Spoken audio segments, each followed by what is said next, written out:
Tacopina walked up in there today, y'all, and said, really, is a perjury machine. Listen, he stuck to it today. I think he did an amazing job. So he finished up his closing.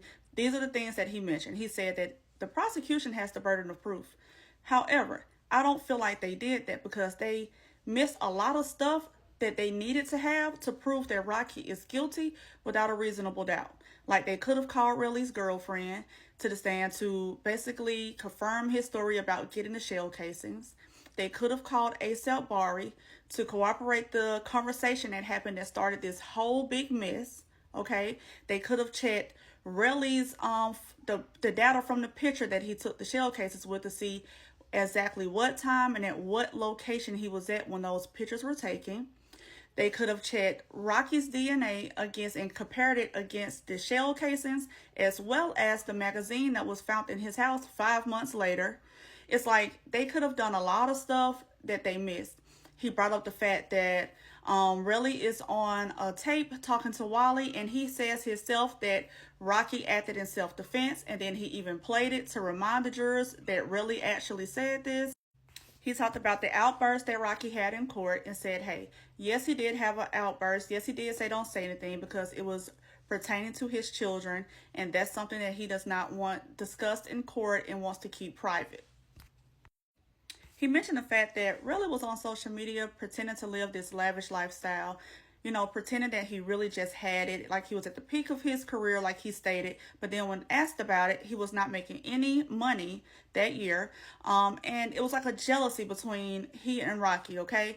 He brought up the fact that Riley got on that stand and lied so much about everything that he continued to perjure himself. And when he kept bringing up perjury, you know who had a problem with that? Lewin. Lewin had a problem with it, so we headed to our first break.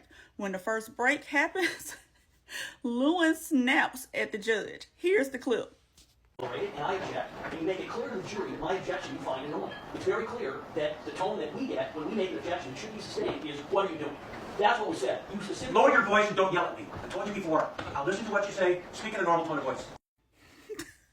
The judge has had enough of it. I can't play too many clips on here, but he and Tacopina starts getting into it, right? They're going back and forth, back and forth. Tacopina's like, hey, don't interrupt me. And Lil was like, hey, if he keeps on, I'll air all of it out. I'll air all of it out. So Tacopina was like, woo, woo, air it out, air it out. Okay, so he literally asked for a stipulation from a jury that he knew was not true or didn't know if it was true. And that's unethical. That's unethical. And this is a guy who, the Ninth Circuit just said lied to a jury in the Brantford case. Your Honor, Your Honor, Your Honor. About him One more thing out of him, and we air everything that's happened in this case, which the court's aware of. Stop. He might want to stop. I'm so correct. You should be, Joe. Oh, Let's stop. Let's take a break. You should be.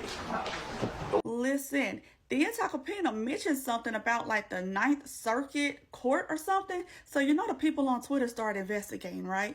And found out that Lewin just had like an unaliving case overturned because he lied to the jurors. He lied in court. So that's why he kept throwing in little hints of the perjury and Lewin allowing the perjury, because he just had a case overturned for the same thing. And it also explains why Lewin is very defensive over himself and saying, you know, about his reputation and things like that. However, Tacopina does rest his case, and basically he sums it up to say, hey, this is Rocky's day in court. What you decide is going to change his life. You know, this is going to affect his life, his finances, his family, everything. Let's make sure we're making the right decision. This whole case relies on the testimony of Terrell Efron, who is Riley, and we know how that testimony went.